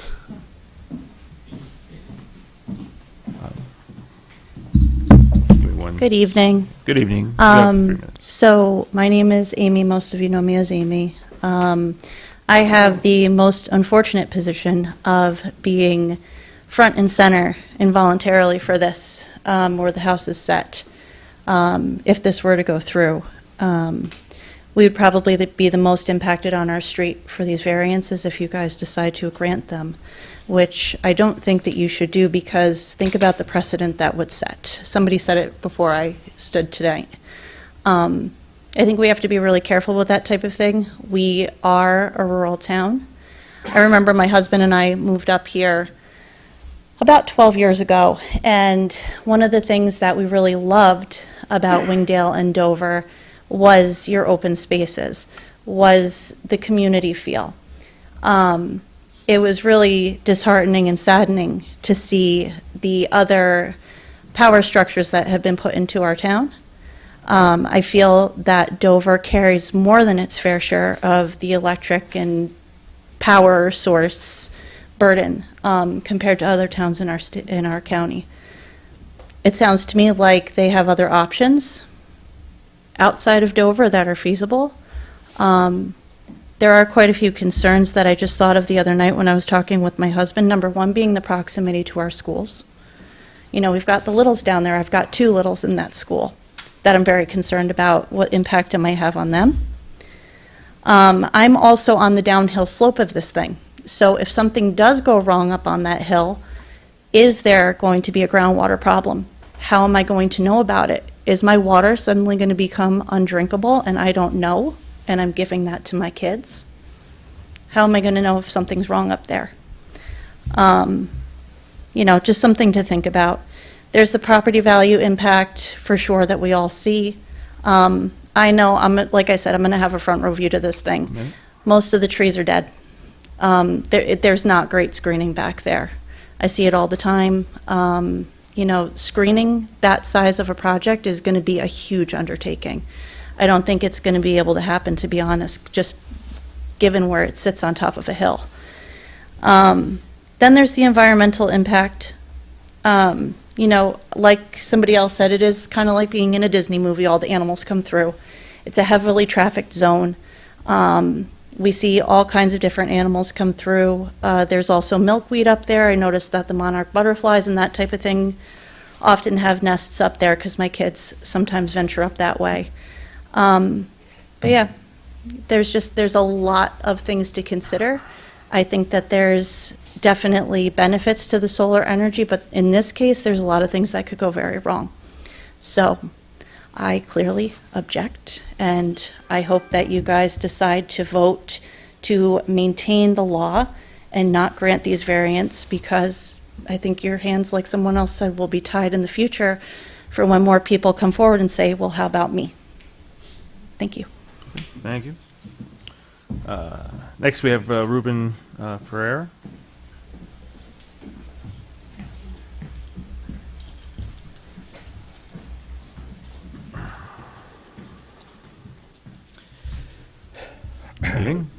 Hi, my name is Ruben Ferran. I live at 55 Highview Drive. Being a member of the J.H. Ketchum Host Company, I can say that it is a concern for me regarding the fire implications. God forbid anything might happen. Solar panels are very dangerous, and you can't put them out with water. It would take a big undertaking. Also, the visual impact is something that is concerning of me. Excuse me. The property value concerns is another issue for the town as itself. Its property value will go down. I decided to move up here with my wife and now newborn because of the character of this town.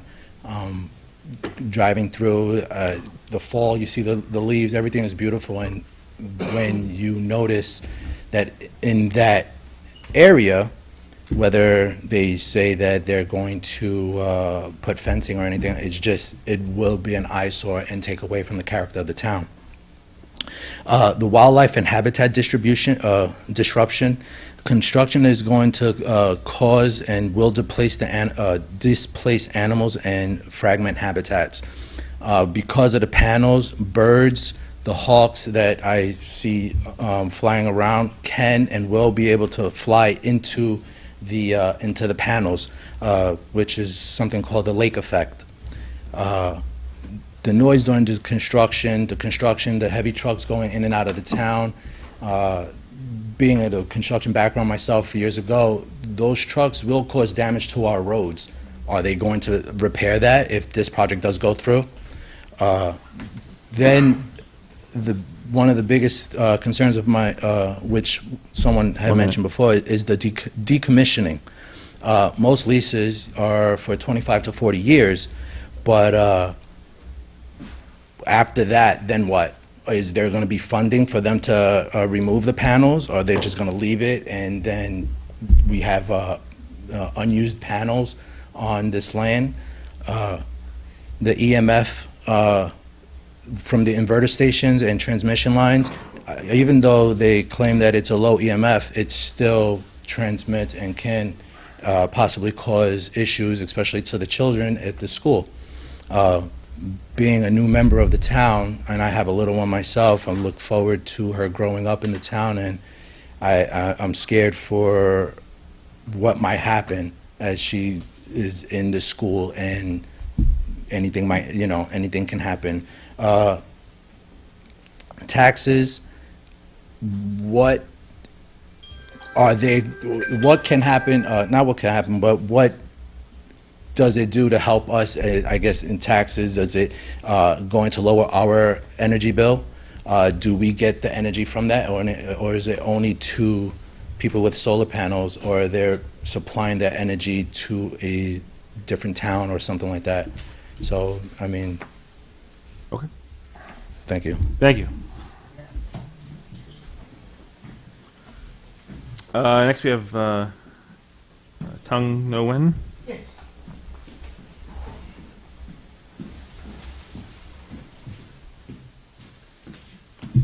Good evening.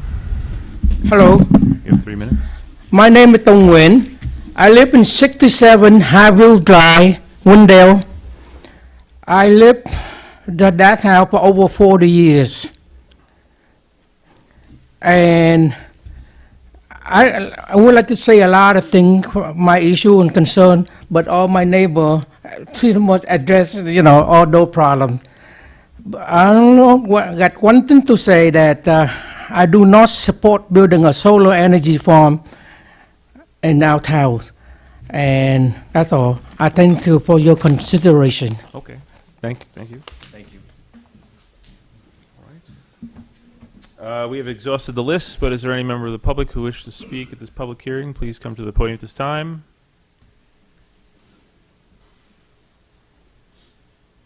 Okay, seeing no one approaching the podium, we as a planning board have 3 options, as we usually do. We could close this public hearing, we can keep this public hearing open, we can close it and allow for written comments.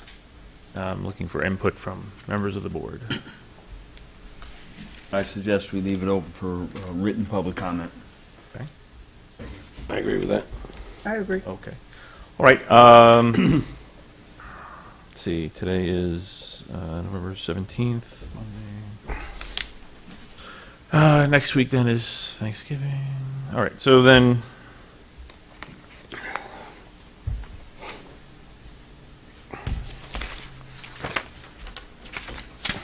All right, just with the Thanksgiving holiday being next week, I'll entertain a motion to keep this public hearing open for written comment only until Monday, December 1st at noon. Public comments need to be submitted to the Planning Board Secretary, Ms. Van Millen. So moved. Motion made by Member Palmer, seconded by Member Villano. Discussion? Okay. Seeing no discussion, all those in favor of the motion say aye. Aye. Any opposed, say no. Okay, that motion passes 6-0 with 1 absence. All right, so for anyone who spoke this evening, you do not need to submit anything in writing. You are welcome to submit what you'd like in writing. My suggestion to you would be to go to online to, let me find it again. Sorry. So the New York State DEC website. Again, this is a public hearing on the potential impacts for Wingdale Solar. You want to find the Part 2 document. It'll be a 10-page PDF that will look like this. And because this is what we will be considering at some point in the future as in our role as lead agency under SECRA. So again, if it's something that's not really part of this document, you might feel very strongly about it, whether you're in favor of the project or not. It's just not something we can consider as part of this part of the process. So, okay. So, comments to you by Monday, December 1st at noon. All right. Did the applicant have anything further this evening? There's a number, and I guess what we were just chatting about briefly, I think. Yeah, just if you go to the podium, speak in the microphone so it. Sure. Thank you. No, I mean, I took some pretty detailed notes just about all the public comments. I know there were a lot of, application materials that have been submitted, so some of the, the comments and questions were in the application materials. I do recognize that there's quite a few of them. Decommissioning, for example, yes, there will be decommissioning, and there has been a plan in place that has been submitted for review, and that would include all decommissioning, so removal, of everything from the site. And there is financial security that's required. The town has, it's 125% with an annual escalator in there, and that's pretty typical. That's something that most applicants know needs to happen. So I just wanted to sort of reiterate that, and I know all of the application materials are available. So if there's other questions about decommissioning, the visual impact analysis as well has some simulations, as well as these are just diagrams showing line of sight as well as the areas that were studied, but then there's also on-the-ground visual simulations too. And so I think, is there anything else that you wanted to cover? There's a few other things too, but I think we can, Yeah, Again, this is not going to be the end of all Yeah. this, Right. obviously, as you Yeah, know. we'll so- respond in writing as well, and I think another resource that we're willing to provide is we'll set up a website for this particular project so people can just go to it and see the materials that we have, because I think there's a lot of questions because people haven't seen it, and I think that that's important. So we'll set something up in the coming weeks with some visual aids so people can kind of begin to understand really what it looks like. And just, I'm sure you would do this, but just, for the official record, anything you put on your website, please obviously submit to the planning board Yeah, secretary. absolutely. So there's no confusion as to, well, it's on their website, but we never got it, or. Yeah, of course. Okay, thank you. All right.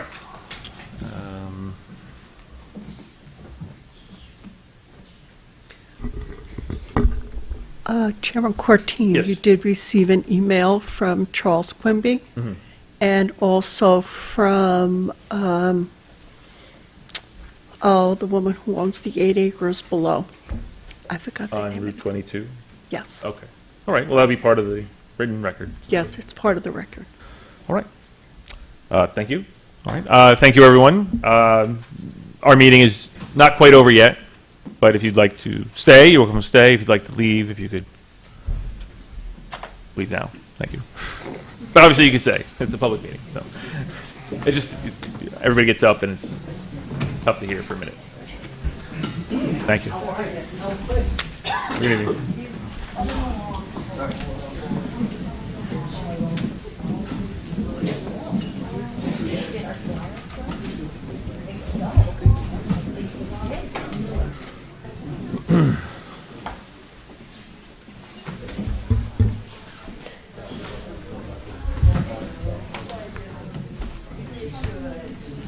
Okay. Thank you.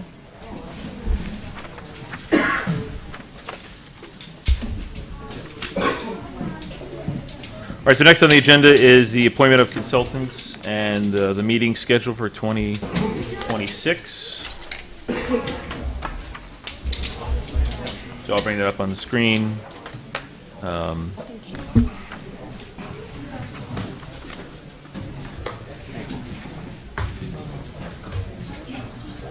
All right, resolution appointing secretary to the planning board, whereas pursuant to section 271, subsection 2 of the town law, the planning board is authorized to employ experts, clerks, and a secretary, and to provide for such other expenses as may be necessary and proper. Now therefore be resolved that the planning board of the town of Dover does hereby appoint Marilyn Van Millen as secretary to the planning board for the year, I'm going to go with 2026. It does say 2026 on our paperwork. Oh, no, it's right in here. I fixed it. Okay. That was the original. PDF, I can't change it, so. No, it's on I guess my... we'll see it in a few years. So. For the year 2026. I don't even know if I'll be alive in 3 years. I'm saying, so. Motion made by Member Sador, seconded by Member Palmer. Discussion. Any other discussion? All those in favor of resolution appointing secretary of the planning board for the year 2026, say aye. Oh, I'm sorry, it's resolution. Secretary, please call the roll. Member Williams? Member Villano? Aye. Member Sador? Aye. Member Roman? Aye. Member Palmer? Aye. Chairman Cortine. Aye. This resolution is adopted 6-0 with one absence.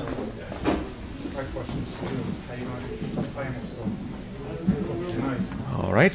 Resolution appointing attorneys to the planning board, whereas pursuant to section 271, subsection 2 of the town law, the planning board is hereby authorized to employ experts, clerks, and a secretary, and to provide for such other expenses as may be necessary and proper, and therefore be it resolved that the planning board of the town of Dover does hereby appoint Rodenhausen, Shaw, and Polidoro, LLP, Victoria L. Polidoro, Esquire,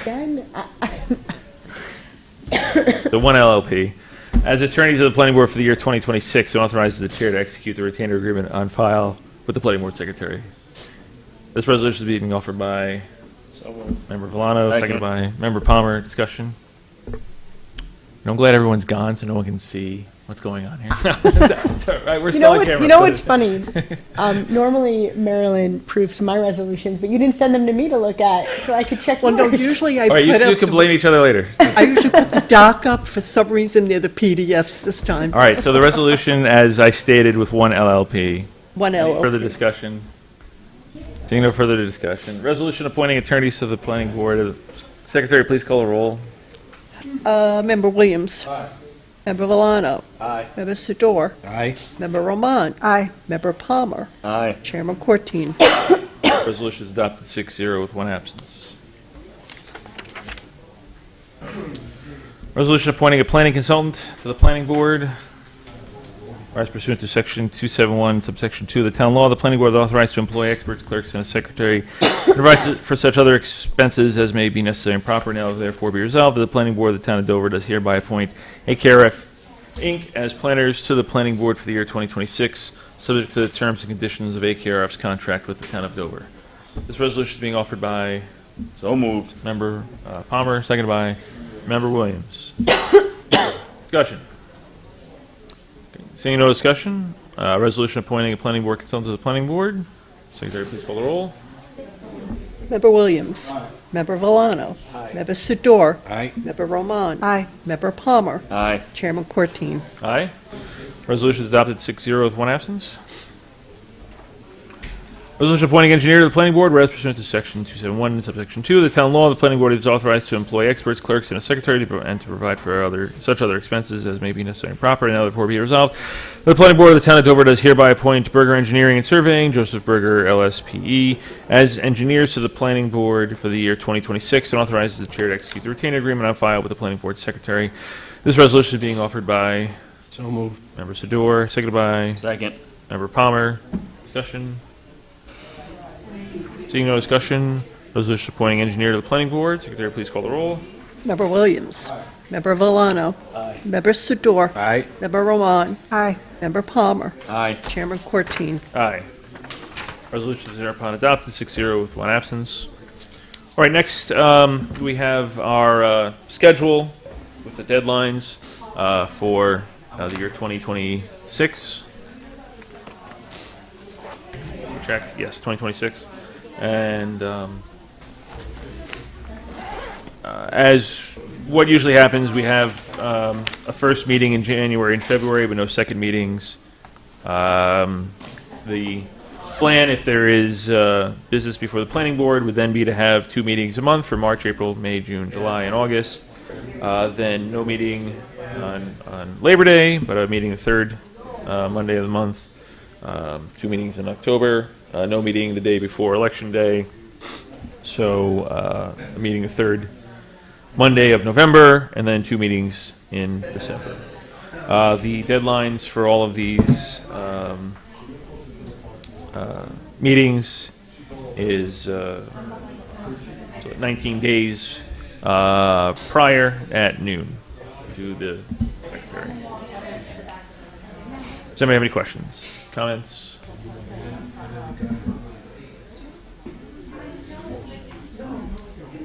All right, so I'll need a motion to. Brian, the only correction I'm going to have to make on that is the town is not now gone to doverny.gov. Yes. So I will make that correction. Right, so it should be land use at doverny.gov. .gov, right? Yes. US will work for a time, A little while, certain, right. and then Yeah, I'm it still just getting some rolls emails, over. but I gotta get someone from IT to fix that. Okay, thank you for the reminder. That's actually true for everybody. You'll have to, by what, when do they have to get their emails? Oh, it's already, you'll still get your emails. Yeah, but until when? It's already working. Yeah. If you go to US, Oh, it's it'll an roll alias. Oh, I see. over Okay. automatically All to right. Gov. I thought we had to Yeah. drop it at some point. Okay. All right. So with that correction, any further comments, questions? I'll need a motion to accept the meeting schedule and deadlines for the planning board for the year 2026. Motion made by Member Milano, by Member Palmer. Again, any further discussion? Being no further discussion, all those in favor say aye. Aye. Any opposed say no. Okay, that motion passes 6-0 with one absence. There we go. All right, so it is November 17th. The deadline for the December 1st meeting was November 12th. We received nothing. So there will not be a meeting on December 1st. But public comments will be coming in, I imagine, up until 11:50 something on Monday, December 1st for Wingdale Solar. So none of that will obviously affect whether we have a meeting or not that night. We do not. The next then deadline is November 26th, which is next Wednesday at noon. Have we received anything in the last 5 days that I think it would probably make sense that we have a meeting with respect to Wingdale Solar and that we receive these comments and 2 weeks later we have a meeting. Yeah, potentially. Yeah, We may want the applicant to respond to the comments. true. Okay, so we might have a meeting on December 15th. But- I mean, there's still another 9 days for someone to meet the Yeah, I mean, they deadline, but- indicated they had plans to do Their own. some additional Yeah. visual stuff, and they want to reply to the comments, so. But so have they might submit something by November 26th, and then that They have- necessitates the meeting on December 15th. But Not a lot of time, Some but, other project might. Okay. So as of right now, no meeting December 1st, Okay. and possible meeting on December 15th. Walkthrough on 22. Sorry? Site walk on. And the site walk is Saturday, this Saturday, 8 a.m. At the site. If you can make it, great. And I get, like I said, if anybody's truly interested in going, you just couldn't happen to go that time. I'm sure the applicant and/or their consultant would be amenable to meeting up with you individually. And then we'll just discuss that at the meeting on December 15th. I don't think it necessitates having a meeting on December 1st. All right. Any further business before the planning board? No. The Okay. only thing, the town is changing over our, the software that we use for the agenda, Oh, okay. and that's changing as of December 1st. I see. Okay. So if there's any type of a fluke that we're not Sure. ready, Yeah. it will be up, it'll probably be put up on the news portion. Okay. Okay? All right. That's good. Heads up. I'd like to just say something since December 1st is canceled and December 15th sounds like it's a maybe. Yeah. Oh, right. Sure. Yeah. So I just wanted to thank my fellow members of the board and the consultants for everything that you do. I don't know if you're all aware that I have decided to resign my position. So December will be the end of my service as a board member. And I really appreciate having had the opportunity to be on this board for the last 7.5 years. So I thank you all very much for your continued service and partnership in being of service to the town of Dover. Thank you for your service. Thank you. Thank you. So thank you again for your service. I'm hopeful that we'll have a meeting on December 15th, so I can thank you again. And all right. Anyone else have any news? Okay. With that, I'll make a motion to adjourn. Seconded by Second. Member Sador. All those in favor of adjournment say aye. Aye. Aye. We're adjourned.